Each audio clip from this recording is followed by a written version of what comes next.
Hey, welcome back, everyone, to the Data Ideas podcast, joined by Kristen Kehrer, who was actually a guest back in late 2022. We talked about a project that has now become the focus of a new book that she just wrote. Kristen, welcome to the show. Hi, thank you so much for having me. Happy to be back. Absolutely, yeah. And congrats on the new book. Seems like things are going well. I know it's very well reviewed, and just congratulations, first and foremost. Thank you. Yeah, I'm so excited about it. Awesome. Very cool. And so just would you mind just giving like kind of a quick, the project that you wrote it on is pretty famous at this point. I feel like a lot of people know about it, but like, can you just give the listeners, if they haven't heard of it, just like a little bit of feel for what the project was that this book was based on? And by the way, the book, I have it right behind me. It Got it is. too. Yep. There we go. She has it too. Susie's School Bus Solution, a computer vision story. Yeah, so this was my first journey into computer vision. I've been a tabular data person since 2010. And, I took a stab at computer vision and I did it completely building in public. At the time, I was working for Comet ML as a developer advocate, and they Mhm. do experiment tracking, model monitoring, tracking your data lineage, all that sort of stuff. And I had to come up with a project so that I could like demo the platform, talk about the platform, talk about my usage. And I knew nothing about computer, like not even nothing. I had never worked with image data, but at the time, because this was before LLMs, like the coolest posts were, the videos of the like cutting edge computer vision stuff. And I was like, oh man, if I want to get the views, I should probably do something in computer vision. Plus, it was easier for me to think of, solutions that I could apply to my real life with computer vision. So I was like, I am going to build a system to detect the school bus passing my house. And it was only going to work because the school bus passes my house and then comes back. So I'd get a text when the school bus passed my house the first time, and then that gave me like a 5-minute heads up. And after I spent forever talking about this project and posting about it online, Jordan Morrow actually wrote a children's book, and that had always been something I had wanted to do. So I asked him for an intro. Cool. And then, yeah, I went ahead and wrote Susie's School Bus Solution, which sort of goes through the machine learning pipeline and gathering the data all the way through, talks about different computer vision applications and where you see it in real life and completely in rhyme. And so it was just this fun, crazy project that I took on. That's awesome. And now turning into a really cool educational opportunity for kids. And I think like we were talking beforehand, I think for adults is like, especially for folks that are not technical, like I think the book explains really well, like how you can develop a technical solution around a practical problem. And also too, if folks want to hear more about it, Kristen goes in depth about this project there's a December 22nd, I just checked 2022 episode of Data Ideas podcast, where I actually had the chance to interview Kristen about that project before the book was around. So very cool. I should give that a listen myself. What were you? What did you say? I said I should give that a listen myself. It's been a while. Yeah.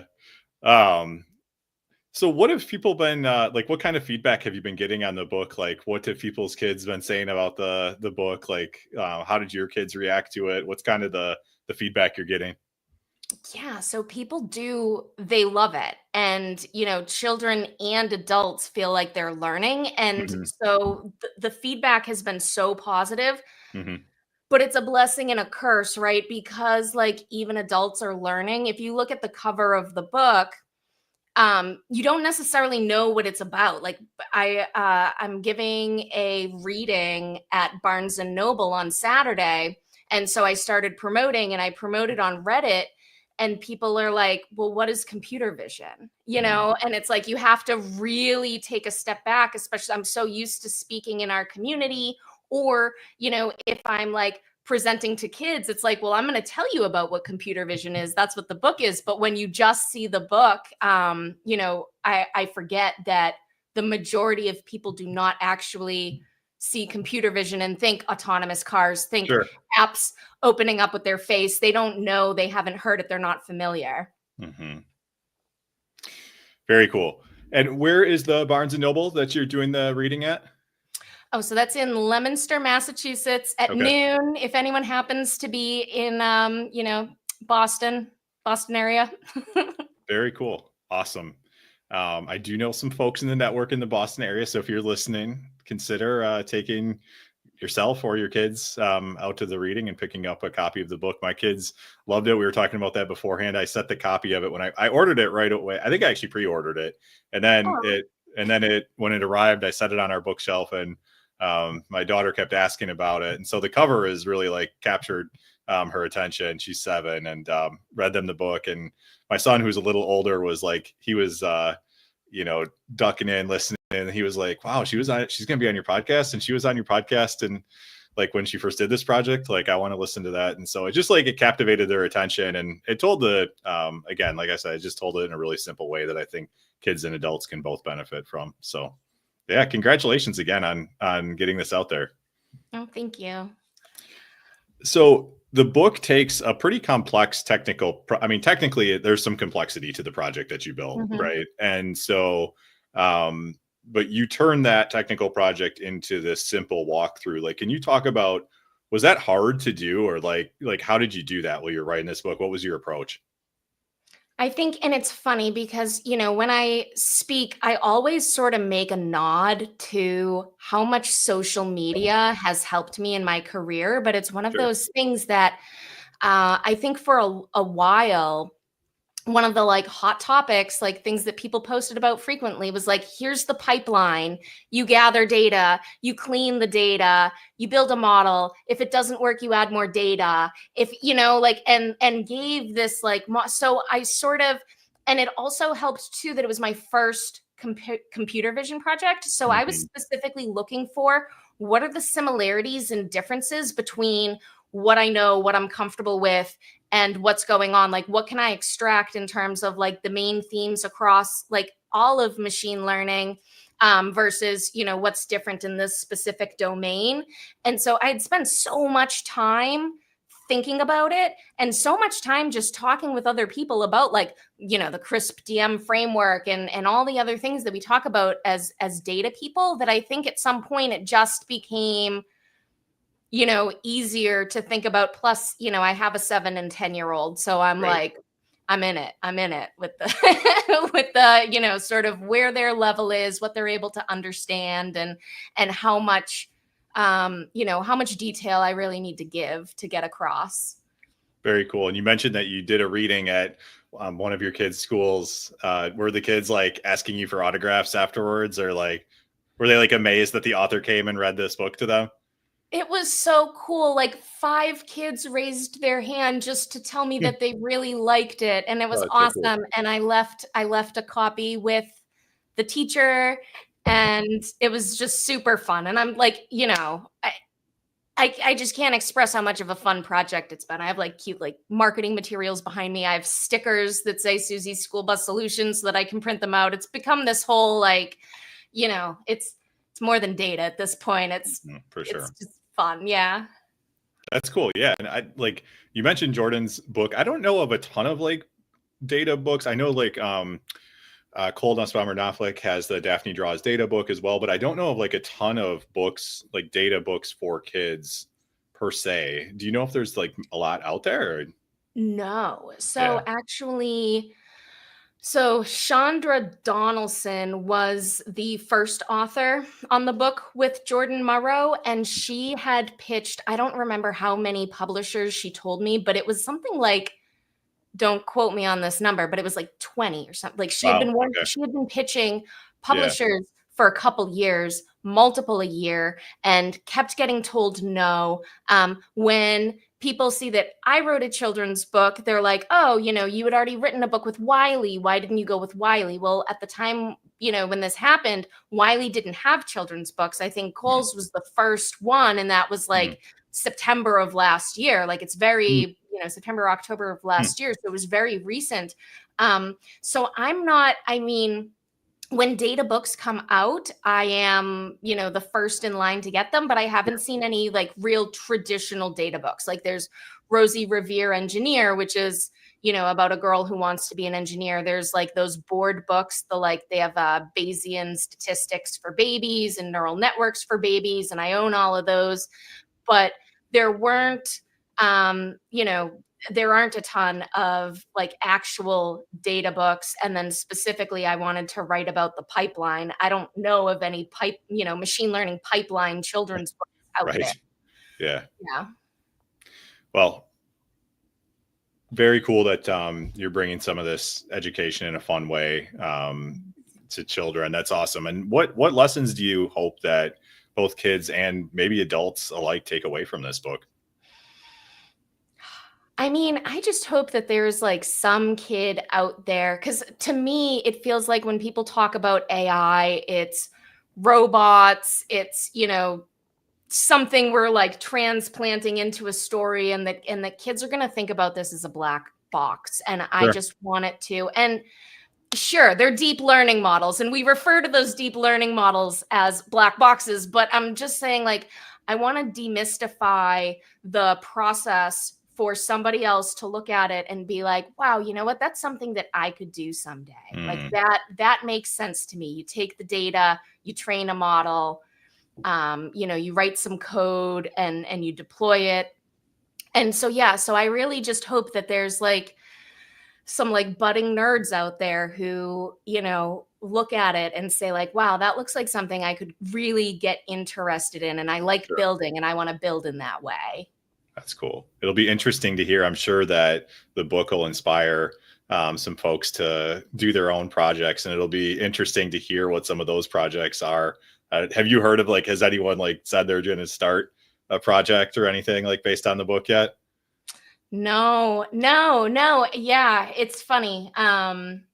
Because people, I think when I first started working on the project, people were like, oh, you should try and sell it, and like, Yeah. the like computer vision type Right. solution. Yeah. And I'm like, no, that's not. It's like, you know it really only works for my house because the bus has to go and come back. And actually Right. there is a lot of investment now in like Yeah. putting tracking on buses and stuff so that Mhm. parents can like look on their app and see where the bus is, Interesting. because it's useful to understand, like have some sense of when your kid's going to show up at the door, or like when the bus is going to arrive, because sometimes it can be late for some reason. And I think maybe I got off topic, but Yeah. um No, that's yeah. okay. No, I was just saying it'll be fun to hear because I'm sure this is, and even like the project that you did when you went on, when it kind of like got famous, a few years ago, I feel like it had to have inspired other people to start thinking about what they could do. I know, like for me, I was like, gosh, like this makes a ton of sense what you made. And then I could think of some other use cases that were similar to it, and that was part of the thing that I thought was really cool about it was it just starts like um, sparking your imagination in terms of Yeah. how technology can be used to solve certain problems. And so I'm sure that there's going to be stories and success stories from folks that read this book, which I think will be fun to hear about.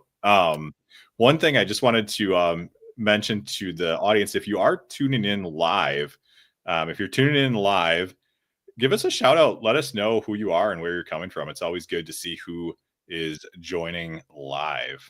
And if you do have a question, maybe we can take a question or two. We'll see how much time we have. But let us know who you are, where you're coming from. We always like to see who's attending the live stream. The podcast will be out tomorrow on all major platforms. That is August 1st already. You also have, Kristen, other books. You've done, is it 3 books total now? Yeah. Okay, cool. Can you tell us about some of the other books that you've written? Yeah. And actually, I think back to, looking to inspire people, Yeah. Hmm. what I'm really trying to inspire people to do is to work with different data types. Gotcha. And Okay. right. And so, like, trying computer vision. And then my second book was Machine Learning Upgrade, a data scientist's guide to ML ops, LLMs, and ML infrastructure. And again, like, I'm a tabular data person, but I've always been machine learning. I tried computer vision, and then that actually led to a bunch of other computer vision projects. So I put computer vision on some Raspberry Pis and Jetson Nano, and gave a talk at ODSC. And then I tried to build something that I called the Pill Popper 3000, which I remember bought that like one. a Yeah. 3D printer. Yeah. And I wanted Yeah. to be able to like get better about medication adherence. And that Yep. one didn't go anywhere, right? But then it became somebody asked me to do something with vector databases. So then I did like image similarity search. And then it became like a more of like a text similarity search project. And then from there, it was like I got into LLMs. And it's like really opened up so much for me. And I don't think that I would have had an idea for a book otherwise. You Mhm. know, like I always wanted to write a book with a real publisher, but I never knew what I was going to write about. And then again, it was seeing those similarities between what I did as a tabular data person Right. and what was different here that really gave me the like, hey, data scientists are going to want to know that like this and that are different. And then also I'm like super passionate about the just ML ops in general. Like I feel like, you know, you see experiment tracking for the first time and you're like, oh my God, you mean, you know, like I can understand which model is performing best. I can see a bunch of metrics right there. And I don't have to like manually track what variables I'm fitting or what it is that I'm doing. Like it's just saved. And I know I can find the right data set. And it doesn't matter if my folders are a mess. Like I know which data went with this model, which to a normal person probably doesn't make any sense. But to somebody who's been model building, like Mhm. that's a big deal. And so yeah, Wiley had reached out in 2022, and it wasn't the right time for me to Got it. write a book because I Okay. was with Comet and I was working full time. And Yeah. like you said, you know, working full time and having kids and trying to Yeah. fit in a book is hard. Right. But then, you know, later I hit them back up and I was like, hey, you'd come around. Like, I've got this idea. What do you think? Very cool. Awesome. And how can folks find all of the books that you've written? Is it like, do they just search for your name on Amazon, or like, do you have a place where you have information on what you've written, or how does that work? Yeah, so they're all up on Amazon, Machine Learning Upgrade, and I won't go through the whole title. And Susie's School Bus Solution are also up on Barnes and Noble. So yeah, Okay. so they are attached to me on Amazon as an author if you look, or you can find them on Barnes and Noble. Cool. Awesome. Very cool. Um, did you always have a goal to be an author? I always thought it would be really cool. I actually worked at a Barnes and Noble at like Oh, really? in like 2005, and I had already graduated from college, and it was sort of this like in between time because I needed to get sober and my life was like a mess, but I'd see the sign of like people doing readings and stuff, and I just really enjoyed being in the store and like, you know, even like the smell. Like I don't know, Mhm. there's something about that store and Yeah. the idea of reading and the idea of authoring a book that always sort of attracted me. And at that point, I couldn't have been farther away from it. Got it. But yeah, it's sort of always been in the back of my mind that it was something that would make me really proud to do. Cool. And you're going, so you worked at a Barnes and Noble, and you're going to, did you ever think that you would be going and doing a reading of your own book like you're doing this weekend? No, no, it's so wild. It's Things have most come of full my circle. life is so wild. I'm like, I can't believe I've done half the things. Is this the first actual reading that you've done at a Barnes and Noble this This weekend? is my first reading at a Okay, Barnes& and wow. Noble, yeah. Yeah. That has to be a proud moment. It is a proud moment. It's also, like, really nerve-wracking because I'm so used to, you know, if I post on LinkedIn, I'm probably gonna get some engagement, and I'm like, Yeah. "Wow, I've never tried to wrangle an audience of children about a topic they've never heard of." Like That's cool. So if you're in the, I got to do a post about this as well. If you're in the Boston area, I'm going to tag some people in the Boston area too. If you're in the Boston area, you've got to come check out this book reading if you can. On it's Saturday, and again, what time was it? noon. Noon. Okay. All right. Cool. Awesome. Thank you. Yeah, for sure. So for folks that might be listening now or to the recording and they're kind of like you, they think it'd be really cool to write a book. They think they have some knowledge to share. Like, what are some general things they should think about? Like, how does one even become an author? I mean, to be completely honest, the easiest way to become an author is to build a following, and it doesn't have to be huge. I mean, I have over 100,000 followers Yep. now, but I had Mhm. far, far fewer the first time that like Pact reached out. Sure. And Yep. then, Pact reached out again and again. And then, Yep. it was other publishers and then it was Wiley. Um, and part of that too is because they rely so much now on the author being able to market the Sure. book in addition to marketing themselves. The other thing I'd say is don't be afraid to self-publish because it helps when you're getting your own book out there and stuff. I know people who have self-published a book and then a publisher comes by and says, hey, can we now publish it through us? And at that point you probably wouldn't want to because you'd be giving a cut to them and Sure. you already like paid the editors and published the book and stuff like that. But you could pitch them a second book and go through your second book with a more formal publisher. And if you have more specific questions, I'm happy to answer anything. That's awesome. No, that's very nice of you. It's like how much like what does like the timeline look like? Do you start writing like a year in advance or like what does that look like? So, the children's book and Machine Learning Upgrade were very different, and they Yeah, were I two bet. different publishers, and Yeah. the two different publishers were very different publishers too. Technics Publications only publishes data titles, so they have like Okay. 150 titles. Tian K's on there, Scott Taylor, Thomas Davenport. So many data people that we know and love have Mhm. published through them, but they're a lot smaller. And I'd say there's a lot less pressure when you're publishing with Wiley. It is very like we need to, nail things down in a certain way. And of course, my experiences were also different because with the smaller publisher, it was also only their second children's book. Oh, So it really? may be too that they just haven't really like come up with like a really strict process around Got it. that. Like Mhm. my experience may not be exactly the same as somebody who published a book for adults. But with the children's book, literally I asked Jordan for an intro in early December. And the publisher was like, well, how big's your audience? And I was like, or not how big's your audience, but like, how are you going to market this? And Mhm. so I sent over like a bullet point marketing plan of Cool. what I could do. Mhm. And he said, okay, great. I'm on vacation for a little bit. Let's meet up in early January. So Cool. during that time, I wrote the whole story. I came up with like a full marketing plan and I went into the January meeting with like the story basically written and a marketing plan.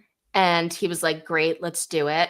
And so then we had to find an illustrator. So they pay for the illustrator, but I found the illustrator. Bigger publishers would probably have an illustrator, but I found the illustrator. And if I'm going too deep into this at any time, you can cut me off. Oh, no, this is great. Um, but so, yeah, most of our time getting to when the book ended up being published was just so it is very difficult to work with an illustrator on a technical book. I actually ended up dropping super resolution from the Mm. book because just the style of illustration like wasn't going to work with what I Mm. was trying to convey by like with what super Sure. resolution was. And so, there was a ton of back and forth there and just making sure that everything was like tight. And then from that point, they finished the illustrations and they put the text on it, and we launched in May. So from January to May, that book got fully illustrated, completed, and That's out the cool. door. Yeah. And I agree with Michelle's statement here. That was a really cool kind of behind the scenes look at the process. There's things you just wouldn't think about if you hadn't gone through that process. So I appreciate you sharing that. And I think it gives folks, including myself, an appreciation for just the rigor and all of the decisions that go into putting something like this together. Michelle, by the way, is going to be a guest on the podcast in a few weeks from now. But good to see you, Michelle. If you are joining the live, let us know. Give us a hello in the chat. Let us know where you're coming from. It's always good to see who's joining live. So I feel like you always have like these really cool like entrepreneurial projects that you're working on. Like what has you busy lately? What kind of projects are you working on? Can we get a sneak preview? Yeah. So one of the services I offer is part of my business. So I haven't mentioned it, but I work for myself, and I came up with this service that I don't see anybody else offering, but I definitely suggest to people to consider offering it, because it's one way that I learn a ton, and I just really enjoy it, is that I sell creating demos for companies. So really? I will create a campaign. So for like Zilliz is where I learned vector databases, because I did like a 12-minute image similarity search demo for them. And then I create a whole campaign around it. So I did, 3 LinkedIn posts, a Reddit post, and like an email or something. And then, they came back and asked for a second one. And so now I've got a new one that I'm starting with Teradata. So we're like still scoping exactly what that project is going to be, but I'm going to have a demo coming out soon for them. And then something that I've actually carved some time out of my schedule to really focus on is I am taking, do you know Matt Dancho? I don't think so. No. How do you not know Matt Dancho? I don't know. I feel like now I'm going to. I'm going to get an education on who Matt is. Yeah. Oh, well, he's one of my business science is his courses, and I was a big fan of those.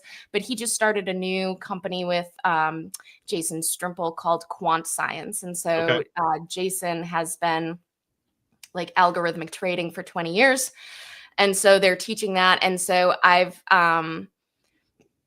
really, taken time away to get all set up algorithmic trading with Python, and I'm back testing and trying strategies and paper trading, and learning how to read all these new charts that I didn't know existed 2 months ago. And that's really, like I'm going really deep on the information coefficient and just learning all these things. So that is that is like super fun. It's definitely learning, and I've been trying to like set some space for that so I can fully dive in and really wrap my head around it. That's awesome. And all of these project ideas, like, do these just come to you, or like how do you get inspired to come up with these ideas? So I think it's always, for me, it's been starting. Like the computer vision, it was like, I have to come up with something. I don't want to do something boring. And then once I start, then it's like the ideas just come, you just finish and you're like, oh, I can apply it to this. I can apply it to that. I can do that. Oh, I know this piece and that piece. So now I can go do this thing that seemed 6 steps away before, but now it only seems 3 steps away. And I love pushing myself. So I'm going to push myself and go try that. Right. And yeah, I love being all over the place. So I have a lot of hobbies. Very cool. And speaking of hobbies, one of your hobbies is leading a major podcast in our industry, Mavens of Data, which is awesome. If you haven't heard of it, you're not listening to it, definitely do check it out. And I believe it's a weekly podcast, right? Yep.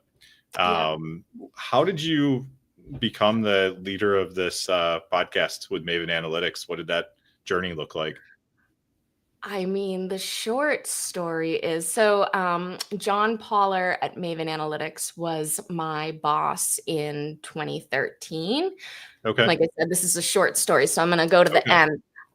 But so I was the head of data science and AI at MoneyGram, Okay. and it was a lot for me. I just felt like it was, it was easily like 3 jobs. I really enjoyed the Mm-hmm. jobs that it was, Mm-hmm. but it was like I was leading a data science team of 7, plus I was, in charge of the roadmap strategy and everything across data science, machine learning, and AI. And I was just like, I can't. So John had me on Mavens of Data, and afterwards we were just catching up, and I was like, I just need like this to be able to leave.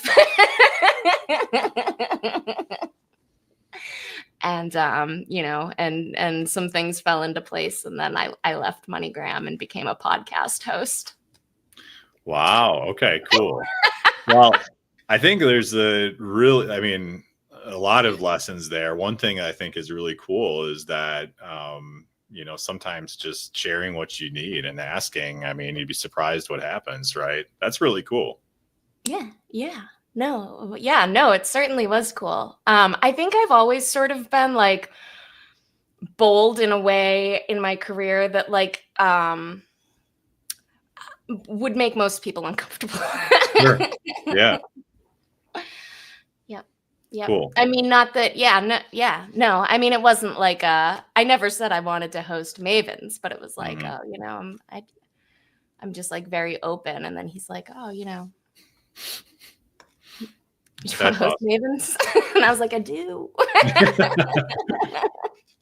That's awesome. And I love Maven Analytics. John is great. Just wanted to actually just say thanks again to John and the team at Maven. We had for a period of time, I had co-hosted a event called the Data Career Summit in the industry, and which I'm sure several folks listening are familiar with, but or maybe found their way to the podcast through. But Maven was always great in terms of donating free giveaways and just like plugging the event and things like that, and just seemed like one of those really like players in the industry that are in it for the right reasons. So props to Maven, and it's awesome they have you as a podcast host. No, that's what I mean. Yeah, like I said, I knew John in 2013, and I've like always known that he was like, and I actually didn't report to him for a very long time, but we were at the company together for a while, and I always knew that he was a great person, and I really love the way that like Maven runs their business, and they Mm-hmm. always want to be the good guy and do the right Mm-hmm. thing, and I love that. Cool. Awesome. So you talk with a lot of folks, and you're working for a organization that supports folks' career development. Many folks are going to Maven Analytics platform to learn data skills. Given your kind of I would have to think you get kind of a unique view on the market being in this role that you're in for them. Like, what are some things that you're seeing that might come as a surprise to listeners? I mean, clearly, like, there's a lot of talk that it's a challenging market and things like that, but like, kind of beyond that, like, is there anything that you see that just might come as a surprise that maybe other folks wouldn't see that don't have the vantage point that you do? Yeah, I think it's really hard to talk about data science in aggregate in like any sort of way. And like we Mhm. all know that the job market is difficult right now, and that's for, uh very clear reasons that I think have been like talked about a lot. But I think that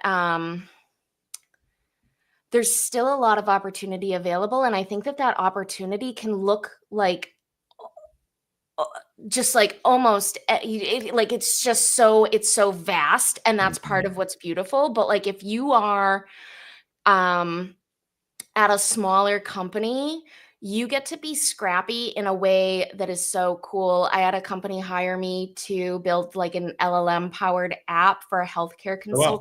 consultancy, but like Cool. right, that was like if they had a data scientist in their small org that was capable of doing that, that like felt comfortable to do it, that person could have done it, right? That person could have done it. It wasn't just like we're writing SQL and, you know, doing the standard things that we've already done. There's like really opportunities to stretch and learn skills in ways that, and if you're at a larger company, your role is going to be more structured, and you know, you're going to be more likely to like, you know, be fulfilling a normal role. But in the smaller companies, like I mean, you could also be with data that's a mess, right? You have to like fully vet out where you're going to work and stuff, and understand what the quality of the data is and the types of projects that you're really likely to be doing. But you know, there's a lot of companies right now that are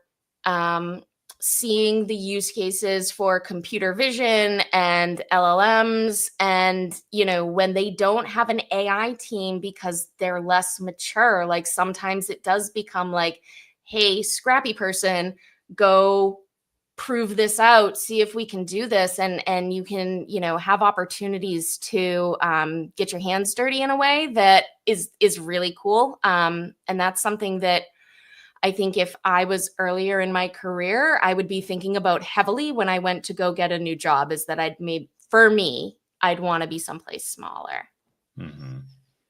Makes a ton of sense.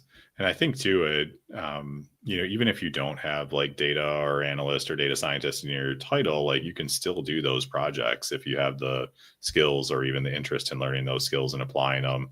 Just have to find a problem, just like how you found numerous problems to build technical solutions around. Like that's what gets folks' attention. Like just this one project that solved a very practical problem is now the subject of a book and has captivated the attention of lots of folks in the industry. And like, I think the opportunity to do that is there, you know, if you have a willingness to do it. No, totally. That's what I'm saying, is because Yeah. if you've got like open text responses in your database, you can go spin up a Gradio app, use like AWS app services in a couple days and have a POC and be like, okay, what are we going to, you know, we're going to, you know, use some LLM use case that deals with customer open text responses. Or, hey, I took your, you know, blog articles and now you have something where you can ask questions about HR policies and it gives you, you know, the company policies back. And like, you can write up like for your boss, like, hey, this is something I'd like to try. Can we carve out, you know, 10% of my time so that I can work on something like this? And with ChatGPT, like, it's just so much easier than it was before. And like, you know, if you're looking to build your first LLM powered app, like check out my book. Like it's literally what it is a LLM app, like LLM powered app building. And it's not, you know, the deepest, it's not, but it's like teaches you how to set up a vector database, teaches you about a RAG system, you know, and like those things are just so accessible to us now in a way that they weren't before. But you'll have a harder time at a really big company, I think. And so the books that Kristen mentioned, I will put in the show notes. If you are inspired by this and you would like to check them out, I would encourage you to do so. I'll put the links in the show notes. In that same vein, what other, you know, work can folks follow of yours? Where's the best way to follow you? Is it LinkedIn? You know, obviously you got the Mavens of Data podcast as well. Yeah. Anything that I'm not thinking of that you'd like folks to hear about?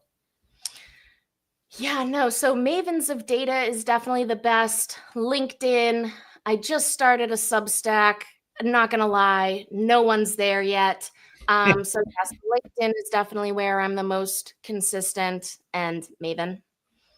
Cool. Awesome. Very cool. We'll be sure to put links to all of those things in the show notes.